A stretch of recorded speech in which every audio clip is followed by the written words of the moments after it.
Well, hello my peeps. It's time for another helpful tip from your Uncle Corey. Today I'd like to talk about a fairly new problem, is scale on crepe myrtles. Now, this problem did not exist until basically I want to say about 8-9 years ago. I saw this about right around 9 to 10 years ago, 8-9 years ago, and as it was a never before seen problem, I had to actually do some research, and I researched it, and for about a couple years, and then finally we had a professor over at A&M actually wrote a paper on it. Now, the theory is that they studied the pest, which is an insect. Let's start by saying that it's not a fungus, which a lot of people mistake it for. They studied it, and they discovered that the most plausible possibility is that as a scale that gets on Chinese azaleas, and they think that that this pest actually somehow made it through customs on these azaleas and has spread from there. Now, I did some more research for about a year or two after that, just to try and get a handle on this, and turns out that DFW is ground zero for this particular pest. Now, when I looked it up, they only had the Latin name, which is Areococcus legarostromia. Now, I'm sure they're probably calling it crepe myrtle scale by now, because, I mean, that's kind of a tongue twister. But anyway, this pest is here to stay, unfortunately. And like most other scales, it's really hard to control. The reason that it's hard to control is, one, they have a high reproductive rate, and then the other reason is, which is more important, that what they do is, in the nymph stage, they'll crawl up to where they want to be on the plant, which on scale is actually on the bark layer, as opposed to other scale that gets on foliage. And they crawl up to where they want to be. They exude a waxy coating over their body, drop their legs, and they start sucking the juice out of it, and they never leave. And unfortunately, they lay their eggs underneath this waxy coating. The reason I needed to do a video about this is because this particular pest is very hard to control, even amongst all the varieties of scale. Now, most people notice this, and I've had a lot of people freak out, and you know, they say I've got this fungus all over my crepe myrtles because it's turning all black, and it is. And the irony of it is that black, what that is I'm sure y'all who have crepe myrtles have seen when they get aphids, they'll start to exude that honeydew, and it'll make the leaves all slick looking and wet, and after a time they'll start to turn kind of black. Now, what that is sooty mold, and it's basically just getting on the sugars that the aphids and now the scale is exuding. Like I said, the irony of it is that sooty mold is just a benign symptom. It does nothing to hurt the tree. That's what the irony of it is. Everybody freaks out the most about it. And anyway, the reason that it gets the trunk that it gets so black, we went over that they attach themselves to the bark layer. Now, instead of it oozing onto the foliage, it's oozing down onto the bark layer, and that's what's turning these crepe myrtles black. Now, like I said, this is a benign symptom. But it's good in a way that it's a quick indicator without having to go and inspect it closely to know that you've got scale.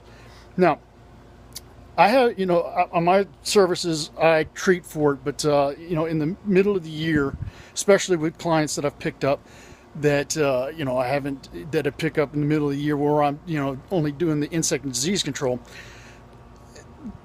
The insect and disease control, because this pest is so stubborn, not just because of the reproductive rate, but also because of the waxy coating, like we've talked about, it's very hard to control. The best control that you get as far as keeping this stuff at bay, and like I said, it's going nowhere. Whenever you get it, you've got two choices. You got either to treat it and deal with it, or you remove the plant. Myself, if I had a pretty good sized crepe myrtle, yeah, I'm not gonna. It's not going to be my first priority to remove said crepe myrtle, especially as big as this one right behind me. You can see. Now, like I said, the best control is the dormant oil application. The reason that the dormant oil application is a horticultural oil is that the general function, the main function of horticultural oil is to keep insect eggs, the eggs that are laid, it keeps those from hatching out, kind of like pre-emergent for insects. But anyway, that gives you the best control. And then if I come and do a service for somebody, start a service for a client, and I'm starting in the middle of the year and I haven't been able to do a dormant oil application, then basically I'm basically just keeping it at bay. And you have to do it, or else it just gets worse and worse and worse. And unlike aphids, this can kill the tree over time. Aphids will stress it, and it usually comes back, and in the springtime it bounces right back. I've rarely ever seen aphids kill a tree in that a crepe myrtle, and that's because they had some other factors that were stressing it. Now, a tip for me is one of the ways that you can tell if you got the scale, as opposed to, well, of course, it's the black. And let me let you look at this over here. And I don't know if you can see that. Hold on, let me see if I can flip this thing over. Nope. Anyway, basically you can see this crepe myrtle right here. Let me come around in the sun where you can kind of see it. This is one I've been treating. It's not so bad, the black of it, but the extremities, which tend to have a softer bark layer, is the ones that is the area where they are most likely to have it. Now, this particular crepe myrtle, when it started having problems on it, it was completely black. Anyway, and what you got to do is, when you see the black, I'm sure, let me see if I can get over here and show you a spot.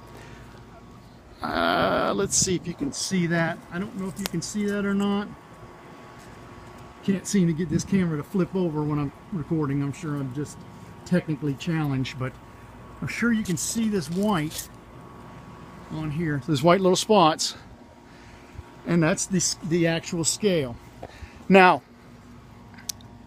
if you're treating for it and you want to know, see, the ironic thing is that even when you treat for it, because it's got this waxy coating, even when you've killed it, that waxy coating will stay there for a while, so it looks like you've still got it.